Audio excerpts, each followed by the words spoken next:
Today we'll be looking at the multiplication of fractions and whole numbers. This is very similar to the fraction of problems.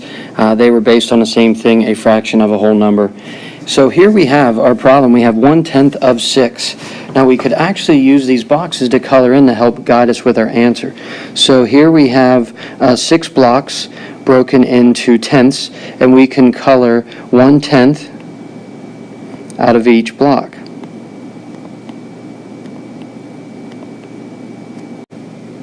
Once you've colored in those blocks, you can see I've created a math problem, because that's what the picture is telling us. We have 1/10 plus 1/10 plus 1/10 plus 1/10 plus 1/10 plus 1/10 equals 6/10. Now there's another way we could color. We could color all 6 in one row. 1, 2, 3, 4, 5, and 6 to show us our answer.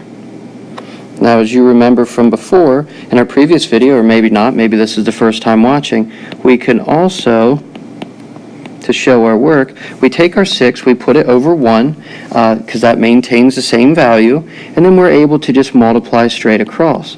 When you multiply straight across, you get 6/10. And when we have 6/10, you notice that they're both even, so that means we could simplify them by dividing top and bottom by 2, and we can get a simplified answer of 3/5. Let's take a look at our next question. Our next question, very similar. We have 3/4 times 2. Just like before, we can go ahead and color in 3/4 of both of those.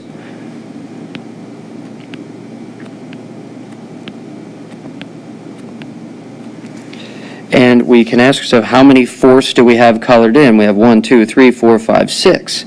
So we have, or we could do the addition problem, 3/4 plus 3/4 equals 6/4, which is the same as 1 2/4. Or, if we wanted to show it in multiplication without the picture, it would look something like this. Put our 1 under the 2 because that's still a 2, it maintains that value, and then we are going to multiply straight across, and we see that we have 6/4 as we found up there, and we get 1 2/4, and many of us already know that 1 2/4 could be simplified to 1 1/2.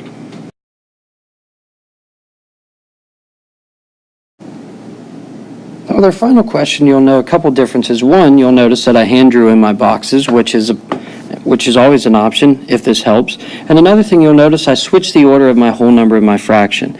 But what's important to note is it's still going to be the same thing. So we have 2 times 3/7, or basically what that means is we have 2 3/7. So we can come in, we can color them. I'm going to just color them separately, and I can ask myself, how many sevenths do I have colored in? And you can see I have 1, 2, 3, 4, 5, 6. So I have 6/7 colored in. So we could count the blocks. So that's one way to get this answer. You could do an addition problem. So we could use addition. And remember, multiplication means it's kind of fast addition. 3/7 plus 3/7 equals 6/7. Or our final way that we are learning now is to just go ahead and multiply straight across. Again, we put the 1 under our whole number, and then we are able to